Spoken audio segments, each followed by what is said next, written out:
ဂျင်းရောရဲ့ Rabbit Shabby Dance ကတော့ဘယ်သူမှလိုက်မမီတဲ့ legend အဆက်မှာရှိနေတာပါခင်ဗျာ။တောင်းမြက်ဖက်နဲ့စီးထားပြီးကြမ်းမြင်ပေါ်မှာအဲ့ဒီလောက်ပေါ့ပါပါနဲ့ smooth ဖြစ်အောင်ကပြဖို့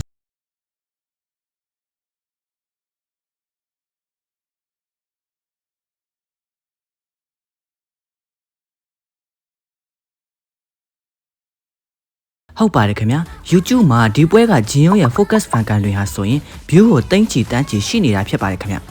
အဲ့ဒီညကဂျင်းရောရဲ့အကနဲ့အမူအရာတွေဟာဆိုရင်လည်းအခုထိ legend အဖြစ်သတ်မှတ်ခံထားရဆဲပါidol တယောက်အတွက်တောင်းမြက်ဖက်နဲ့ Shabby Dance ကားဖို့ဆိုတာတော်ရုံ scale နဲ့တော့မရပါဘူး2019ခုနှစ် Dream Concert မှာဂျင်းရောကပြသွားတာကိုကြည့်လိုက်ပါဂျင်းရောဟာကြမ်းမြင်ကိုတောက်ဝက်နဲ့ပေါ့ပါပါလေးဆွဲပြသွားတာပါဒါကမှ The Real Main Dancer Aura လို့ခေါ်တာပါခင်ဗျာK-pop ရဲ့ second generation ကအဖွဲ့တော်များများဟာဟာဟီကိုတုံးပြီး stage စင်ပေါ်တက်ကြတာများပါတယ်။အဲ့ဒီထဲကမှဖူဝကိုသာအဓိကထားအသားပေးကရတဲ့တရားရရဲ့ Labi Dabi ကတော့တကယ့်ကို iconic မို့လို့တော်ရုံ idol တွေအဖို့ cover dance ဖို့တောင်မလွယ်ကူနေခဲ့တာပါခင်ဗျ။ပိုလို့တောင်ခက်တာက Jiyeon လို့ smoothness ဖြစ်ဖို့ကအတော်လေးစူးစမ်းရပါလိမ့်မယ်။တရားရအဖွဲ့ဝင် Jiyeon ဆိုတာက second generation ရဲ့ main dancer တယောက်အနေနဲ့ဒီနေ့ခက် idol အသက်တွေအတွက်ပါစာနမူနာတယောက်ဆိုတာကတော့လုံးဝအသေးကြပါပဲခင်ဗျာ။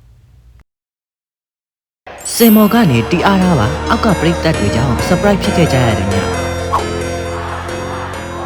မမရခင်ဗျာတီအားထားအတွက်တကယ်ကိုထူးခြားတဲ့ညာလေးလိုဖြစ်ခဲ့တာပါတီအားထားကအခုချိန်မှာမန်ဘာ၄ယောက်ထဲနဲ့ရှေ့ဆက်နေတာအားလုံးသိကြမှာပါခင်ဗျာ21ရက်နေ့ညကတီအားထားဟာချိုင်နာမှာရှိတဲ့ချန်တူမြို့မှာ family ကိုမန်ဘာ၄ယောက်ထဲနဲ့ကျင်းပခဲ့ပါတယ်အဲ့ဒီမှာပရိသတ်တွေဟာမန်ဘာ၄ယောက်စင်ပေါ်မှာရှိနေပေမဲ့ကြံတဲ့မန်ဘာ2ယောက်ဖြစ်တဲ့စုံရွန်းနဲ့ဘိုရန်ရဲ့နာမည်တွေကိုပါអော်ခဲ့ကြတာပါခင်ဗျာဒါကတကယ်ကိုရင်ပတ်တဲ့ထီသွားစေခဲ့တဲ့အခိုက်အတန့်လေးပါစင်အောက်ကနေအဖွဲ့ဝင်6ယောက်လုံးရဲ့နာမည်တွေကိုတညီတညွတ်တဲ့ဖန်ချက်လုပ်ပြီးတော့អော်ပေးခဲ့ကြတဲ့အချိန်မှာသူတို့တွေဟာစင်မော်ကနေတကယ်ကို surprise ဖြတ်သွားခဲ့တာပါ၄ယောက်တည်းစင်ပေါ်မှာရှိနေချိန်ကြံတဲ့အဖွဲ့ဝင်တွေရဲ့နာမည်တွေကိုပါကြားရတဲ့အခါမှာတော့သူတို့ရဲ့မျက်နှာလေးတွေမှာဝမ်းနဲ့ဝမ်းသာခံစားချက်မျိုးတွေ့ရတာကတကယ်ကိုစိတ်မကောင်းစရာဖြစ်စရာရောကြည်နူးစရာရောပါတစ်ချိန်နဲ့ဖြစ်သွားစေခဲ့တာပါခင်ဗျာတီအားရကလက်ရှိမှာဂျူဒီအန်ဂျန်ဟျုံးနဲ့ဂျင်း၄ယောက်ထဲနဲ့အဖွဲ့ကိုဆက်ထိန်ထားတာမှန်ပေမဲ့ Queens တွေရဲ့စိတ်ထဲမှာတော့မန်ဘာ6ယောက်ပါဝင်တဲ့တီအားရကအမြဲတမ်းရှိနေစေဆိုတာဒီပွဲကတက်တည်ပြလိုက်တာပါပဲခင်ဗျာ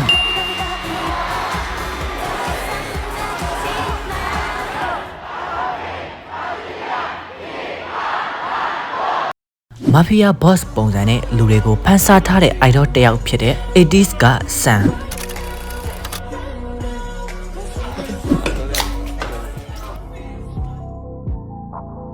K-pop လောကမှာပိန်ပိန်ပါပါနဲ့ soft boy တွေခက်စားနေတဲ့ကြားကပဲလုံးဝ mafia boss ပုံစံနဲ့လူတွေကိုဖမ်းစားထားတဲ့ idol တယောက်ရှိပါတယ်။အဲ့ဒါကတော့ 80s အဖွဲ့ကဆန်ပါခင်ဗျာ။သူကတခြား idol တွေနဲ့မတူပါဘူးခင်ဗျ။သူ့ရဲ့ chef facial feature တွေနဲ့ gym tone body ကသူ့ကိုပို့ပြီးတော့ powerful ဖြစ်စေတဲ့ bike ကိုရစေပါတယ်။ stage ပေါ်မှာဆိုရင်သူကနေတာတည်းမဟုတ်ပဲသူ့ရဲ့အသက်ပါလုံးနဲ့ performance တွေကြောင့် stage demon လို့တောင်းမှာပဲအမိတွင်ခံထားရတဲ့အထိပါခင်ဗျာ။ဆန်ကတချင်းဆိုနေရင်ကနေရင်းနဲ့တောင်းမှာပဲသူ့ရဲ့မျက်လုံးအကြည့်အပြုံးနဲ့ကိုနေအနေထားတွေကိုခဏချင်းပြောင်းလဲနိုင်တဲ့သူတယောက်ပါခင်ဗျ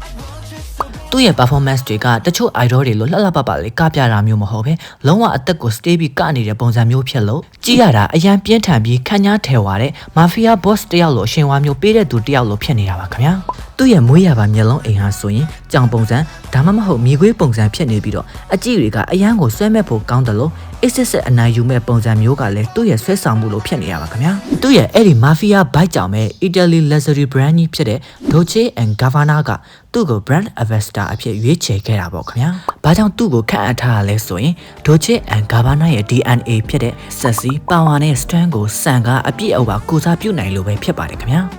ဒါပေမဲ့ဆန်ရဲ့စိတ်ဝင်စားစရာကောင်းတဲ့အချက်ကတော့စင်မော်က mafia boss ကစင်အောက်မှာကြားတော့လုံးဝ soft ဖြစ်တဲ့ INFP လေးဖြစ်နေတာပါပဲခင်ဗျာ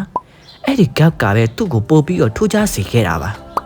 တင်ကရော mafia boys ပုံစံနဲ့ 80s အဖွဲ့ကဆန်ကိုတတိထားမိကြလားဆိုတာ comment လေးတွေမှာဖြေခဲ့ကြပါအောင်ခင်ဗျာ